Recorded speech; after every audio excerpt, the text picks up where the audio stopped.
Hello नमस्कार, जय हिंद साथियों। गौरव क्लासेस बाड़मेर में आप सभी का स्वागत है। कल हमने चर्चा की थी दर्पण प्रतिबिंब और जल प्रतिबिंब।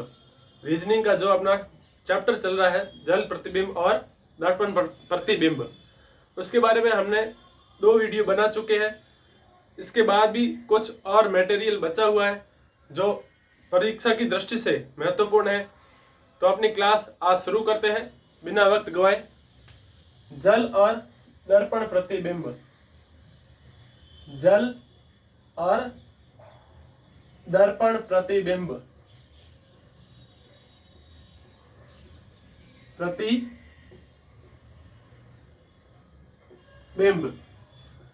ठीक है। अब कुछ हमने प्रश्नों की बात करेंगे। जो इससे पहले जो वीडियो बनाए थे उसमें हमने बात की थी अंक के आधार पर जो प्रश्न कैसे बनते हैं, अक्षरों के आधार वर्णमाला के आधार पर, अंग्रेजी वर्णमाला के आधार पर किस तरह से प्रश्न बनते हैं, उसके बारे में चर्चा की थी। आज हम बात करेंगे कुछ 3-4 प्रश्नों के साथ जो आकृति के आधार पर प्रश्न बनता है उसके बारे में आज हम बात करेंगे। तो सबसे पहले पहला सवाल लेंगे। एक बॉक्स बनाएंगे, मतलब इसका दर्पण प्रतिबिंब क्या होगा। अभी तक हमारा चैप्टर चल रहा है दर्पण प्रतिबिंब। दर्पण प्रतिबिंब के आज हम 3-4 सवाल लेंगे। उसके बाद हम जल प्रतिबिंब की बात करेंगे जो कम से कम 10 मिनट की बात हो पाएगी। मेन दर्पण प्रतिबिंब पर सवाल बनते हैं। ठीक है, चलिए। उसके बाद क्या है, प्रश्न में क्या दिया हुआ है।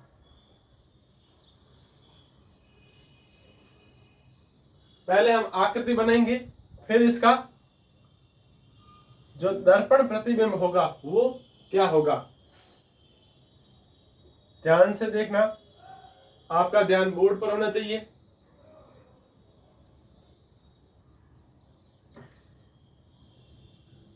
ठीक है। अब ये आकृति दी हुई है, इसका दर्पण प्रतिबिंब क्या होगा लिख देते हैं। दर्पण प्रतिबिंब, दर्पण प्रतिबिंब। ठीक है, दर्पण प्रतिबिंब इसका क्या होगा। ऑप्शन देने की जरूरत नहीं है, क्योंकि ऑप्शन देंगे तो अपना जो समय है बर्बाद होगा। हमें सीधा ही इसे हल करना है। ठीक है, इसका दर्पण प्रतिबिंब क्या होगा। इसका दर्पण प्रतिबिंब क्या होगा, सबसे पहले इसकी आकृति है जो चौकोर दी हुई है। ये तो ऐसे प्रश्न में दी हुई होती है, बाकी इसका कोई मतलब नहीं होता है। मेन जो ये चीज दी हुई है इसका दर्पण प्रतिबिंब हमें बनाना है। ठीक है, अब देखिए सबसे पहले क्या दिया हुआ है, एक वृत्त दिया हुआ है। तो हम इस वृत्त में कोई चेंजिंग नहीं होगी दर्पण प्रतिबिंब में। ठीक है, अब देखिए इसमें जो ये वाली आकृति दी हुई है, ये जो खूंटा साइड में खूंटा दिया हुआ है, चिन्ह दिया हुआ है, ये चिन्ह अगर यहां पर है, यहां पर है तो यहां दर्पण इसका क्या बनेगा, मतलब यहां पर है तो दर्पण इसका इस साइड आ जाएगा। मतलब ये जो चिन्ह दिया हुआ है ये दर्पण प्रतिबिंब बनाएंगे तब यह जो चिन्ह है इस साइड आ जाएगा, ना कि इधर होगा। तो ये अगर यहां पर था तो इधर दर्पण प्रतिबिंब बनने के बाद ऐसे हो जाएगा। जैसे हम एक जे को कैसे लिखते हैं, ये जे है, जे को उल्टा करेंगे यहाँ पर दर्पण प्रतिबिंब बनाएंगे तब ऐसे हो जाता है। वैसे ही ये चिन्ह जे आकृति का एक चिन्ह दिया हुआ है, तो यहाँ पर प्रतिबिंब बनेंगे तब ये इस प्रकार से यहाँ पर आ जाएगा। अब आगे बात करेंगे इन 3 लाइनों की। ये जो 3 लाइनें हैं, ये वाली, ये 3 लाइन अगर यहां पर है तो दर्पण प्रतिबिंब बनेगा तब ये कहां पर आ जाएगी, इस साइड आ जाएगी। यहां पर थी तो यहां आ जाएगी। तो ये यहां पर इसकी आकृति हो गई। फिर जो ये वाली जो आकृति है ये यहां पर आ जाती है तो ये कहां पर हो जाएगी, आगे हो जाएगी। तो ये तभी तो मैं इस चीज को बनाने के लिए कहता हूं कि यहां जो हम बनाते हैं दर्पण, ये जो हम चीज बनाते हैं, आकृति दर्शाते हैं, इसके माध्यम से हमें क्या है कि आसानी हो जाती है कि प्रश्नों को हमें किस तरह से हल करना है। अगर ये चीज नहीं बनाए तो हम थोड़ा कंफ्यूज हो जाते हैं कि यहाँ कैसे यहाँ पर आ गया। जैसे ये अगर आकृति यहाँ पर है, जैसे ये जो चीज है अगर यहाँ पर है, ठीक है, ये दूसरा चित्र है, ये अलग है, इसका जो आंसर होगा ये आंसर बिल्कुल राइट होगा, ठीक है। अब जैसे यहाँ पर ये आकृति बनाई हुई है, इसको हम दर्पण प्रतिबिंब के यहाँ बनाएंगे तो इसकी आकृति क्या हो जाएगी। मैंने आपको इससे पहले वाले वीडियो में बताया है, जो चीज नजदीक है वो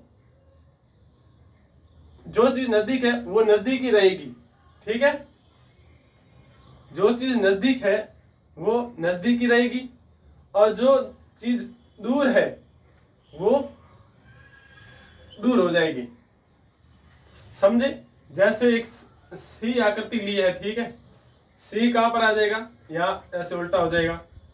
या फिर दोनों ले लो, सी और डी दोनों ले ली, बी नजदीक है, बी नजदीक तो आ जाएगा लेकिन ये उल्टा हो जाएगा, और ये सी जो है ये भी उल्टा हो जाएगा।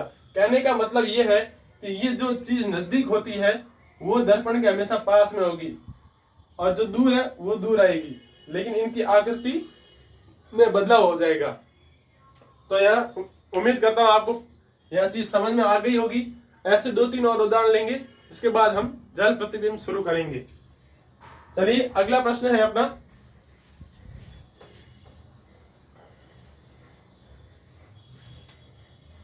अगला जो प्रश्न है क्या रहेगा अपना, इसमें भी एक आकृति दी हुई है। अच्छा ठीक है, हम ऐसा करते हैं कि प्रश्न उतारने के बाद ऑप्शन देंगे, ठीक है। वक्त भले ही लगता हो लेकिन अपने जो प्रश्न है समझ में आना चाहिए, दिमाग में बैठना चाहिए, ठीक है। तो अपना जो अगला प्रश्न है, एक आकृति दी हुई है, ठीक है, ये प्रश्न दिया हुआ है। प्रश्न में कौन सी आकृति दी हुई है, इस प्रकार से एक आकृति दी हुई है। अब इसके ऑप्शन देंगे हम, ये क्वेश्चन है, ठीक है। इसके जो ऑप्शन है, ऑप्शन ए हो जाएगा,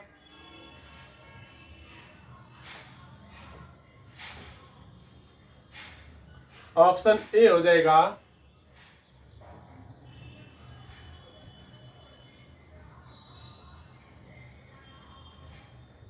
ऑप्शन बी हो जाएगा अपना, ऑप्शन बी जो है वो क्या हो जाएगा, ये भी इसी तरह आकृति दी हुई है लेकिन ये जो दूसरा एरो है ये ऊपर दिया हुआ है, ठीक है। ऑप्शन सी देखेंगे, ऑप्शन सी जो है इसमें क्या आकृति दी हुई है, ऑप्शन सी है, इसका जो एरो है वो ऊपर की साइड है और ये जो है नीचे आ जाएगा, ठीक है।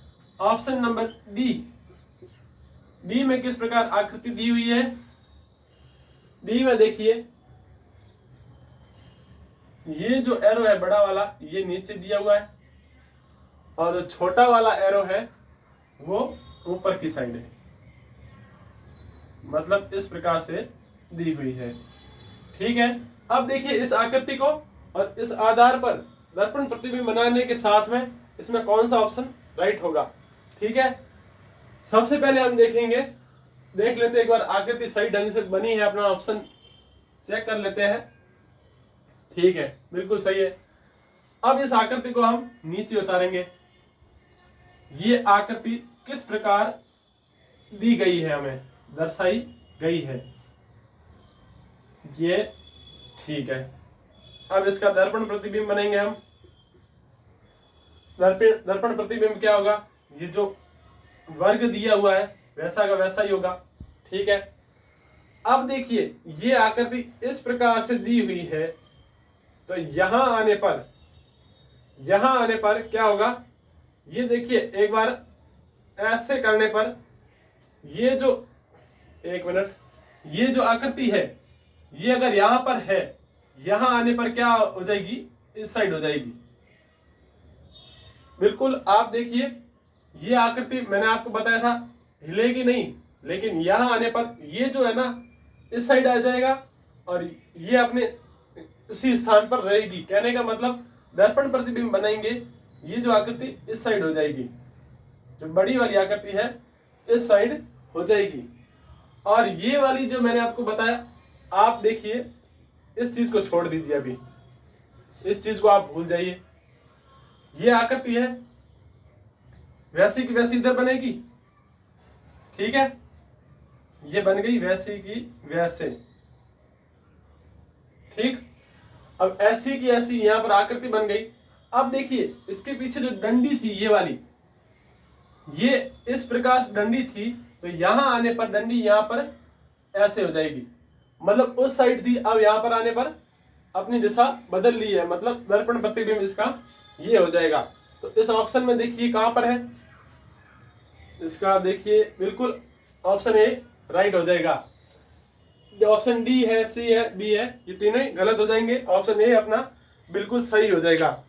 चलिए अगला प्रश्न देखते हैं।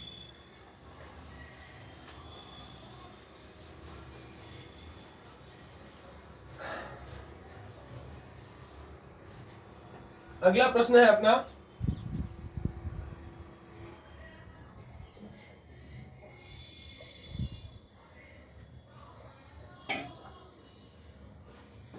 अगला प्रश्न है, एक उदाहरण के साथ अपना यह दर्पण प्रतिबिंब आज यहीं समाप्त करेंगे।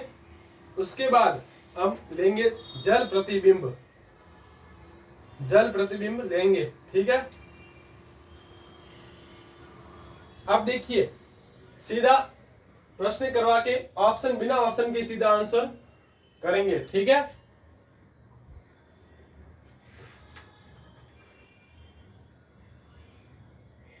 चलिए सारे प्रश्न एक जैसे ही है, हम सीधा अपना जल प्रतिबिंब स्टार्ट कर देते हैं, ठीक है। प्रश्न सारे एक जैसे ही है, बस आपको समझ में आना चाहिए। कैसा भी प्रश्न आ जाए, आकृति का आ जाए, अंक के आधार पर आ जाए, या किसी वर्णमाला के आधार पर भी आ जाए, तो हमें उस प्रश्न को छोड़ना नहीं है। अब देखिए अगला जो है जल प्रतिबिंब। जल प्रतिबिंब में क्या होता है, एक बार सारी वर्णमाला लिखने के बाद जल प्रतिबिंब में जो वर्णमाला है कैसे बनती है, हम उसके बारे में बात करेंगे। चलिए हमने अब तक बात की है आकृति के आधार पर दर्पण प्रतिबिंब में किस प्रकार से प्रश्न आते हैं। कम से कम 2 या 3 प्रश्न के बारे में बात की है, क्योंकि इसमें प्रश्न बनने लायक ऐसे ही सवाल आते हैं। उसमें बस जो प्रश्न करवाए उसका आपका ध्यान बिल्कुल उसी पर होना चाहिए, क्योंकि उसी के आधार पर प्रश्न आएंगे। अब बात करेंगे जल प्रतिबिंब की, ठीक है। जल, अब देखिए जल और दर्पण दोनों इसलिए लिखा है क्योंकि एक ही टॉपिक माना जाता है, इसलिए लिखा गया है, ठीक है। तो अब हम बात करेंगे जल प्रतिबिंब की। जल प्रतिबिंब में क्या है, जो सबसे पहले हम वर्णमाला को देखेंगे। इस प्रकार हमने दर्पण प्रतिबिंब में बात की थी, अंग्रेजी वर्णमाला लिखने के बाद उसका जो दर्पण प्रतिबिंब बनाया था किस प्रकार बनता है उसकी बात की। अब बात करेंगे जल प्रतिबिंब में जो अंग्रेजी वर्णमाला है, अक्षर है, इनका जल प्रतिबिंब कैसे बनेगा, क्योंकि प्रश्न में भी ऐसे पूछा जा सकता है। चलिए सबसे पहले बात करेंगे ए की। ए जल प्रतिबिंब कैसे बनेगा, ए इसका उल्टा हो जाएगा। बी है, बी वैसा का वैसा हो जाएगा, ठीक है, बी नीचे आएगा तो वैसा का वैसा हो जाएगा। सी भी वैसे ही बनेगा, डी भी वैसा बनेगा। ई है, ई भी, ई में भी कोई परिवर्तन नहीं होगा। एफ जो है, एफ में परिवर्तन होगा। जी है, जी को कैसे लिखेंगे, जी थोड़ा अटपटांग सा है, ऐसे लिखेंगे। एच जो है, एच में कोई परिवर्तन नहीं है, आई में भी कोई परिवर्तन नहीं है, जे में परिवर्तन हो जाएगा। जे जो है अपना ऐसे हो जाएगा नीचे आने पर, ठीक है, बिल्कुल ठीक है। के में कोई परिवर्तन नहीं। एल है,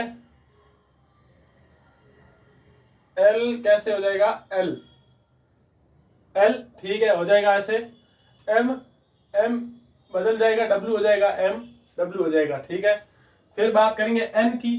एन में भी परिवर्तन हो जाएगा, N उल्टा हो जाएगा, O में कोई परिवर्तन नहीं, P चेंज हो जाएगा, P का B हो जाएगा, Q B मतलब स्मॉल लेटर, ठीक है।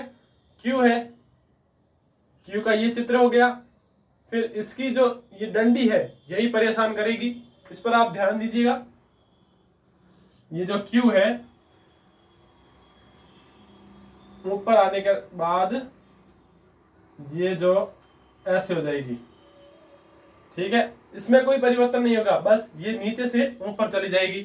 R है, R में भी यही परिवर्तन होगा। S है, उल्टा हो जाएगा। T है, उल्टा हो जाएगा। U है, U भी चेंज हो जाएगा। V है, V भी बदल जाएगा, ठीक है। W है, W M हो जाएगा और M W हो जाएगा। X, X में कोई परिवर्तन नहीं। Y, Y में परिवर्तन हो जाएगा, ये Y। Z है, ये Z चेंज हो जाएगा। अब बात करेंगे 1 से लेकर 9 तक गिनती की, फिर अपना यही चैप्टर समाप्त करेंगे। इसके जो प्रश्न जो बनते हैं, किस प्रकार बनते हैं, इसकी चर्चा हम कल करेंगे, ठीक है। अब देखिए जल्दी से, एक कैसे बनेगा, एक उल्टा हो जाएगा। दो जो है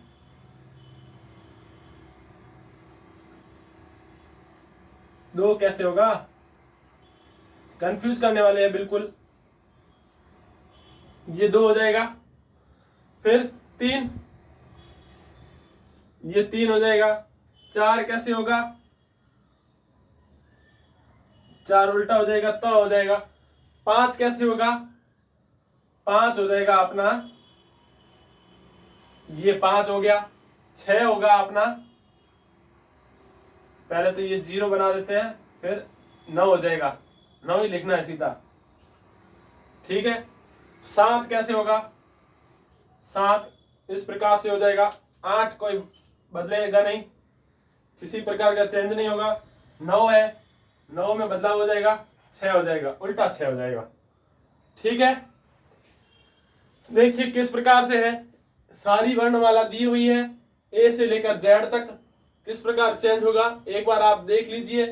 1 से लेकर 9 तक गिनती है, 10 तक आगे करवाने की जरूरत नहीं है, क्योंकि सारी गिनती जो है 1 से लेकर 9 तक होती है। मतलब 0 भी आप काउंट कर लोगे फिर भी इसका तो 0 ही आएगा, ठीक है। तो 0 से लेकर 9 तक जो है अपनी गिनती है, वो भी किस प्रकार से चेंज हुई है देख लीजिए। चलिए आज की क्लास यहीं समाप्त करते हैं। आज की क्लास आपको अगर पसंद आई हो तो लाइक करें, सब्सक्राइब और साथ में शेयर जरूर करें। थैंक यू, जय हिंद।